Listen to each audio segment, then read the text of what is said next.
प्रिय छात्रों, आज हम बीए पार्ट सेकंड के पेपर सेकंड के टॉपिक संघीय कार्यपालिका के अंतर्गत मंत्रिपरिषद और प्रधानमंत्री के बारे में अध्ययन करेंगे। मैं doctor Suchita Verma, assistant professor political science, SPC government college Bhim. सैद्धांतिक रूप से भारतीय संविधान द्वारा समस्त कार्यपालिका शक्ति राष्ट्रपति में निहित मानी गई है, लेकिन राष्ट्रपति एक संवैधानिक शासक मात्र है। इसीलिए वास्तविक रूप में कार्यपालिका की यह समस्त सत्ता मंत्रिपरिषद में निहित है। राष्ट्रपति के नाम पर मंत्रिपरिषद ही शासन की समस्त शक्तियों का उपयोग करती है।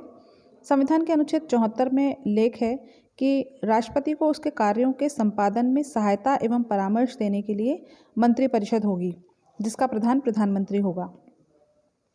संसदात्मक शासन या मंत्रिमंडलात्मक शासन की विशेषताएं। मंत्रिमंडलात्मक शासन व्यवस्था के कार्य करने के कुछ सर्वमान्य सिद्धांत हैं, जिसका पालन भारतीय शासन व्यवस्था में भी किया गया है। इस सिद्धांत का उल्लेख निम्नलिखित रूपों से किया जा सकता है। पहला, एक नाममात्र के कार्यपालिका प्रधान की व्यवस्था।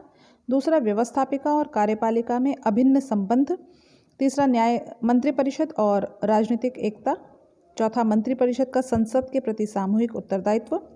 पांचवा, समस्त शासन व्यवस्था पर प्रधानमंत्री का नेतृत्व। छठा, मंत्रिमंडल के कार्य की गोपनीयता। मंत्रिपरिषद का गठन। भारतीय संविधान में प्रधानमंत्री और मंत्रिपरिषद की नियुक्ति तथा स्थिति के संबंध में बहुत कम उल्लेख किया गया है और अधिकांश में इस प्रकार की व्यवस्था परंपराओं पर छोड़ दी गई है। मंत्रिपरिषद में एक प्रधानमंत्री तथा विभिन्न श्रेणियों के मंत्री होंगे। मूल संविधान द्वारा मंत्रियों की संख्या निश्चित नहीं की गई थी, लेकिन अब 91वें संवैधानिक संशोधन 2003 के आधार पर व्यवस्था की गई है कि प्रधानमंत्री सहित मंत्रिपरिषद के सदस्यों की संख्या लोकसभा की कुल सदस्य संख्या के 15% से अधिक नहीं हो सकती है। संविधान के अनुच्छेद 75 के विभिन्न भागों में मंत्रिपरिषद की रचना के संबंध में केवल निम्न बातों का उल्लेख किया गया है। पहला, प्रधानमंत्री की सलाह से राष्ट्रपति अन्य मंत्रियों की नियुक्ति करेगा। दूसरा, मंत्रीगण राष्ट्रपति के प्रसाद पर्यंत अपने पद पर बने रहेंगे। तीसरा, मंत्रिपरिषद सामूहिक रूप से लोकसभा के प्रति उत्तरदायी होगी। चौथा, प्रत्येक मंत्री को अपने पद धारण करने के पूर्व राष्ट्रपति के सामने अपने पद और गोपनीयता की शपथ लेनी होगी। पांचवा, यदि कोई मंत्री अपने पद धारण करने के 6 माह बाद तक भी संसद के किसी सदन का सदस्य नहीं बन सका है, तो उसे मंत्रिपरिषद से त्यागपत्र देना होगा। छठा, मंत्रियों को वे सब वेतन और भत्ते प्राप्त होंगे जो समय समय पर संसद विधि द्वारा निर्धारित करे। मंत्रिपरिषद के गठन के संबंध में केवल ये ही कुछ औपचारिक व्यवस्थाएं हैं और इन औपचारिक व्यवस्थाओं में यह पता नहीं चलता कि वास्तव में मंत्रिपरिषद का गठन किस प्रकार होता है। व्यवहार में मंत्रिपरिषद का गठन बहुत अधिक कठिन और जटिल प्रक्रिया है, जिसमें अनेक बातों को ध्यान में रखना होता है। मंत्रियों को चुनते समय शासक दल के विभिन्न सदस्यों की स्थिति, राष्ट्र के विभिन्न समुदायों तथा भौगोलिक क्षेत्रों को प्रतिनिधित्व, संसद के दोनों सदनों को उचित प्रतिनिधित्व व विभिन्न अवस्था वाले और विभिन्न वर्गों को प्रतिनिधित्व प्रदान करने पर विचार करना होता है। मंत्रिपरिषद और मंत्रिमंडल कैबिनेट में अंतर। साधारणतः लोग मंत्रिपरिषद तथा मंत्रिमंडल को एक ही संस्था मान लेते हैं, लेकिन इन दोनों में काफ़ी अंतर है। मंत्रिपरिषद में राजनीतिक कार्यपालिका के सभी सदस्य सामान्यतः 50 से लेकर 75 तक होते हैं और इस कारण ये एक बड़ी संस्था है। इस मंत्रिपरिषद में 5 स्तर के सदस्य होते हैं, जिनमें से केवल प्रथम स्तर के सदस्यों को ही सामूहिक रूप से कैबिनेट कहा जाता है। मंत्रिपरिषद में निम्नलिखित प्रकार के 5 स्तर के सदस्य होते हैं। पहला, मंत्रिपरिषद के प्रथम स्तर के सदस्य मंत्री कहलाते हैं और ये मंत्रिमंडल अर्थात कैबिनेट के सदस्य होते हैं। भारत में इनकी संख्या विविध समयों पर 12 से 32 तक रही है। साधारणतः ये मंत्री किसी न किसी प्रमुख विभाग के अध्यक्ष होते हैं। द्वितीय, कुछ ऐसे मंत्री होते हैं जो मंत्रिमंडलीय स्तर के मंत्री होते हुए भी कैबिनेट के सदस्य नहीं होते। वे मंत्री भी विभागों के अध्यक्ष होते हैं और उन्हें मंत्रिमंडल के सदस्यों के समान वेतन मिलता है, किंतु मंत्रिमंडल की बैठकों में इनके द्वारा अधिकार के रूप में नहीं, बल्कि प्रधानमंत्री द्वारा आमंत्रित किए जाने पर ही भाग लिया जाता है।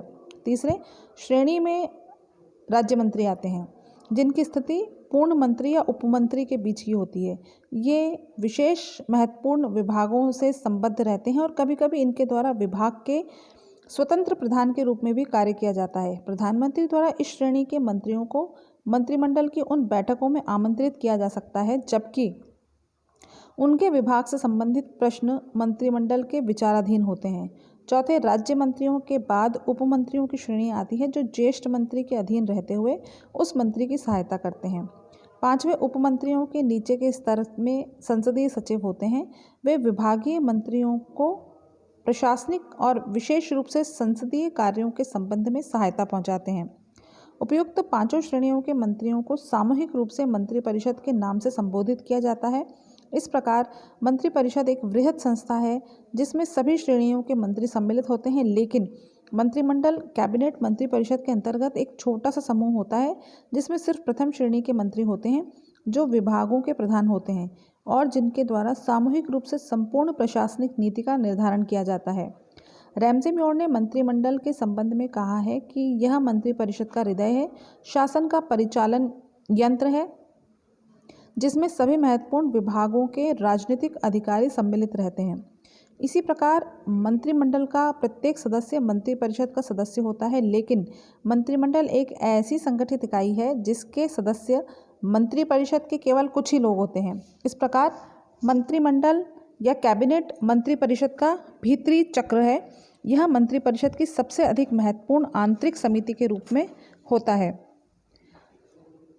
मंत्रिमंडल की शक्तियां और कार्य। मंत्रिमंडल को ब्रिटिश शासन पद्धति की भांति भारतीय शासन प्रणाली का हृदय कहा जा सकता है। ब्रिटिश मंत्रिमंडल के संबंध में कथित विविध उक्तियां भारतीय मंत्रिमंडल के संबंध में भी लागू होती हैं। लावेल मंत्रिमंडल को राजनीतिक बृहत्खंड के मेहराब के बीच का पत्थर कहता है और सर जॉन मैरियट का कहना है कि मंत्रिमंडल वह धुरी है जिस पर प्रशासनिक चक्र घूमता है। रैमसे मेयर के शब्दों में मंत्रिमंडल राज्य के जहाज का परिचालक यंत्र है। ग्लैडस्टोन का कहना है कि मंत्रिमंडल वह सूर्य पिंड है जिसके चारों ओर अन्य पिंड घूमते हैं। मंत्रिमंडल के लिए लगभग इसी प्रकार की शब्दावलियों का प्रयोग बार्कर, बेजहॉट, एमरी और सर आइवर जेनिंग्स जैसे लेखकों के द्वारा किया गया है। भारत में मंत्रिमंडल के प्रमुख कार्य निम्नलिखित हैं। पहला है राष्ट्रीय नीति निर्धारण करना। मंत्रिमंडल का सबसे अधिक महत्वपूर्ण कार्य राष्ट्रीय नीति निर्धारण करना है। मंत्रिमंडल यह सुनिश्चित करता है कि आंतरिक क्षेत्र में प्रशासन के विभिन्न विभागों के द्वारा और वैदेशिक क्षेत्र में दूसरे देशों के साथ संबंधों के विषय में किस प्रकार की नीति अपनाई जाएगी। मंत्रिमंडल के द्वारा नीति निर्धारित कर चुकने के बाद संबंधित विभाग के द्वारा इस नीति के आधार पर विभिन्न विधेयक संसद में प्रस्तुत किए जाते हैं। इस प्रकार कानून निर्माण का कार्य बहुत कुछ सीमा तक मंत्रिमंडल की इच्छानुसार ही होता है। प्रशासनिक नियमों का निर्माण भी कैबिनेट ही करती है। ऑक का कथन है कि भारतीय मंत्रिमंडल पर लागू होता है कि कैबिनेट के मंत्री लोग नीति निर्धारित करते हैं, विनिश्चय करते हैं और प्रत्येक ऐसे आवश्यक विषय पर विधेयकों को प्रारूप तैयार करते हैं जिन्हें वे विधि के रूप में पास कराना चाहते हैं। इस प्रकार उपयुक्त शक्ति के आधार पर कैबिनेट व्यवस्थापन पर भी नियंत्रण रखती है। दूसरा है राष्ट्रीय कार्यपालिका पर सर्वोच्च नियंत्रण।